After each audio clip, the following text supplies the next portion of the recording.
मनश्री पाठक बातमीपत्रात आपलं स्वागत। आता बातमीपत्रात घेणार आहोत बातम्यांचा वेगवान आढावा। बघूया टॉप 90। विधान परिषद निवडणुकीत महाविकास आघाडीची 8 मतं फुटली। कारवाई झाल्यास महायुती संधी देणार। महायुतीच्या मोठ्या नेत्यांनी आमदारांना आश्वासन दिल्याची माहिती। विधान परिषदेत काँग्रेसची मतं फुटल्याची माहिती। काँग्रेसच्या अतिरिक्त मतांपैकी 7 मतं फुटली।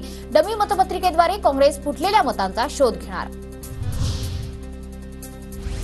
काँग्रेसची फुटलेल्या मतांबाबत नाना पटोले बाळासाहेब थोरातांना हायकमांड विचारणा करणार। रमेश चेन्नीथला शरद पवार यांच्याशी देखील चर्चा करणार।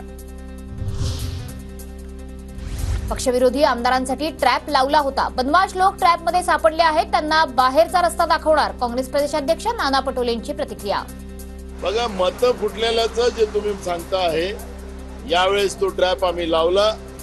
त्या ट्रॅपमध्ये बदमाश लोक सापडलेली आहे। हे जे पार्टी विरोधी ज्यांनी काम केलं, पार्टीशी बेईमानी केली, पार्टीशी गद्दारी केली, अशा लोकांना बाहेरचा रस्ता दाखवला जाईल। गद्दार कोण आहेत महाराष्ट्राला समजू द्या। काँग्रेसने 24 तासात गद्दारांवर कारवाई करावी। विधान परिषदेच्या निकालानंतर जितेंद्र आव्हाडांची प्रतिक्रिया। 24 तासाच्या आत कारवाई करा। एक महाराष्ट्राला गद्दार कोण है समझू द्या। पैसा खुदा तो नहीं, लेकिन खुदा से कम भी नहीं।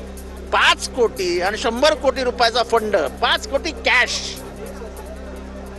5 कोटी कॅश हातात दिल्यावरती तुम्हाला काय वाटतं? चांगल्या चांगल्यांचं वर खाली होईल। आपले उमेदवार निवडून यायला हवेत असं नियोजन आपण केलं। कुणाची मतं घ्यायची, कुणाला पाडायचं, यातच महाविकास आघाडीची बिघाडी झाली। विधान परिषदेच्या निकालानंतर मुख्यमंत्री शिंदेंचा विरोधकांवर शहाडा। आमची उमेदवार पाडणार असं म्हणणाऱ्यांची मतच आम्हाला मिळाली। विधान परिषद निवडणुकीच्या विजयानंतर फडणवीसांची प्रतिक्रिया। तर विधानसभेच्या निवडणुकीत देखील आमचा विजय होणार, फडणवीसांचा विश्वास।